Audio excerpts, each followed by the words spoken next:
Test, test. Can you hear us?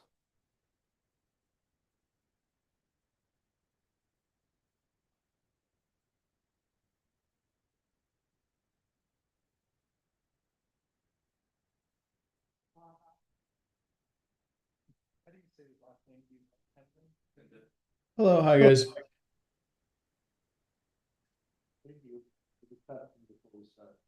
Oh, sorry. We're just testing before we start.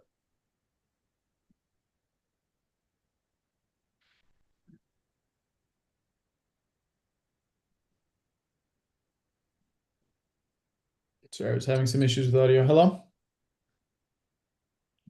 Hi there.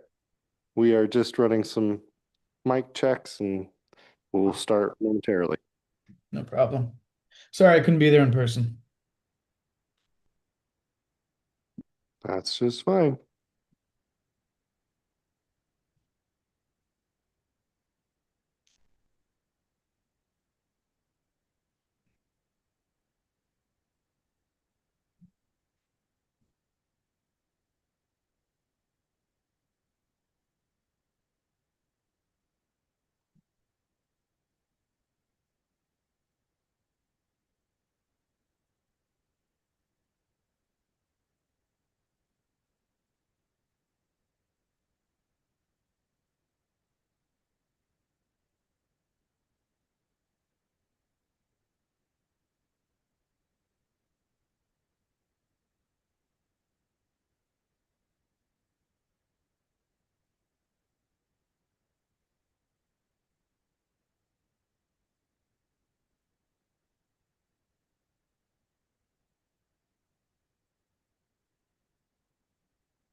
Right, go ahead and get started.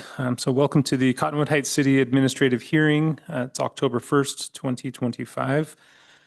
The first item on the agenda is project CUP-25-014, public hearing request from Andrew Kundin. Did I say that right? Yeah, Kundin. To operate a short-term rental at 7430 South Wasatch Boulevard, Unit I-2. We'll turn the time over to Maverick to do the staff presentation. So Maverick.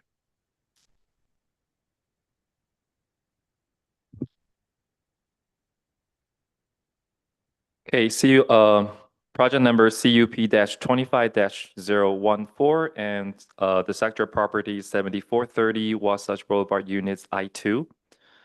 Applicant and owner is both of the Andrew Kundin and recommended is like approval with condition.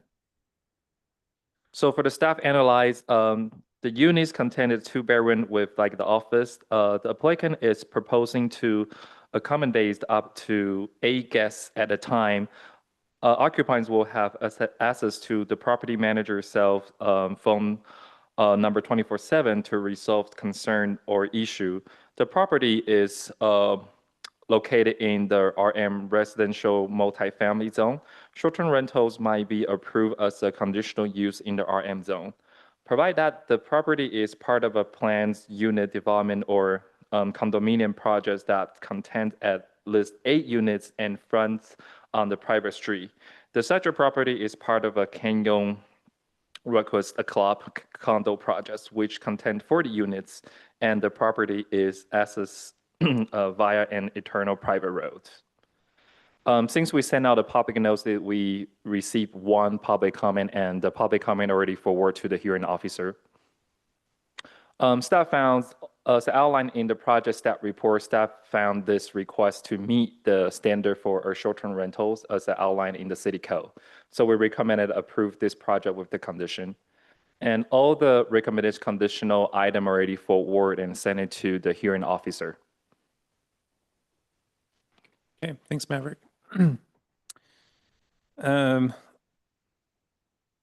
Let's see, Andrew, I imagine that you got a copy of the staff report. I did get a copy of it. Yep. Did you review the conditions of approval that were listed? Did you have any questions on those? I did, and I do have a question. So let me just pull them up here. One second. Sorry, I have it pulled up here. Let me just make it a little larger so I can see. Okay. So the first one, the conditional, the business license is fine. To meet all Chapter 19 and Chapter 5 Cottonwood Heights Municipal Codes is fine. 24-hour hotline is fine. The only one that I had an issue with, well, not an issue, but more just wanted to clarify, was when I had initially submitted the application, I spoke with the Cottonwood Heights staff. They had recommended to set the occupancy to 8. Having spoken to Maverick and then having spoken to the fire inspector, the den in the office does not have ingress windows. So if I think there's no point of listing it as a bedroom and adding additional occupancy, it's just going to serve as an office space. So I'm happy to reduce the occupancy if that means there's no need for an inspection. Okay, Maverick, would there still be an inspection needed for that? Yeah, so I talked to building department, if they're not gonna use that office for like a living space, for like a sleeping bedroom, they don't need any inspection, just in case if Okay. they want to use any like those kind of couch bed for the office, if they want to use any like a living area, office area to be a bedroom, they need to pass the inspection. But if they cancel or don't want to use that, just a regular bedroom, they don't need any like a building inspection process, just the Okay. business license inspection. Okay, so does that mean that this unit would have 1 bedroom rather than 2? No, it would still have 2 bedrooms. The den office is located at a separate floor and Okay, it's a separate space. all right.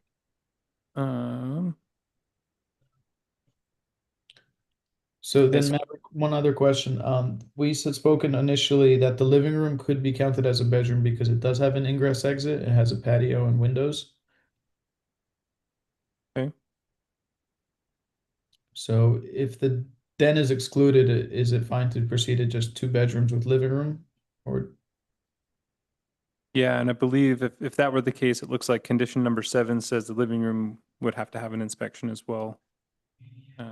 So we can modify condition number 7 to say the living room must pass the building inspection for safety prior to issuance of a business license if you'd want to exclude the den office area. okay, that's fine. All right. Can I ask adding it as an additional bedroom means on short-term rentals, I can list it as a separate living space, is that right? I think that would be up to you in the listing, just as long as it's accurate. The condition of approval here would be associated with the business license. So Maverick, I have a question on the occupancy.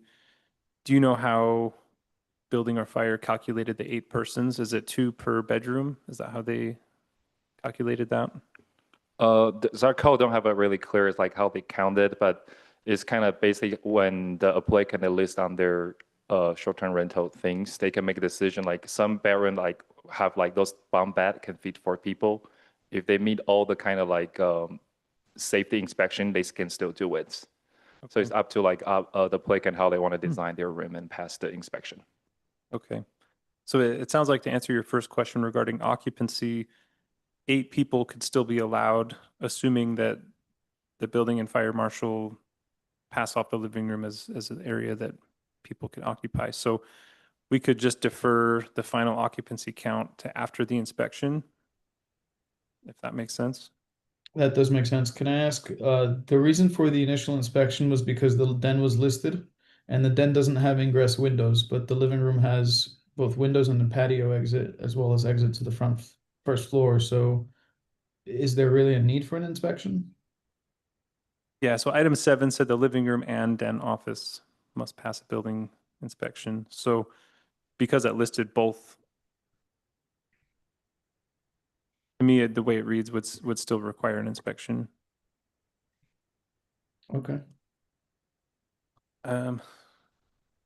Did you have other questions, Andrew, or any other statements No. you'd like? That's fine Great. with me. All right, thank you. So we'll go ahead and open the public hearing for this item.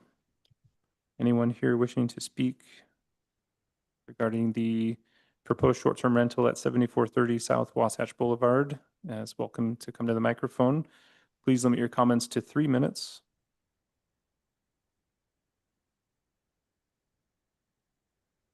All right, seeing none, we'll close the public hearing.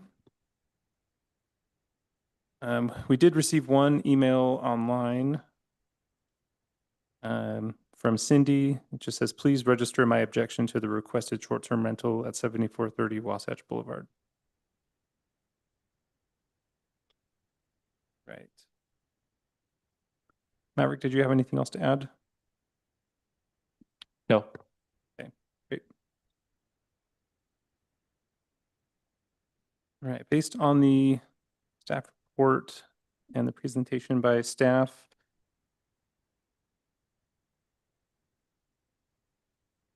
I'll go ahead and make a motion to approve item CUP 25-014 pursuant to the conditions of approval outlined in the staff report with the modification that condition number 7 be reworded to remove den and office.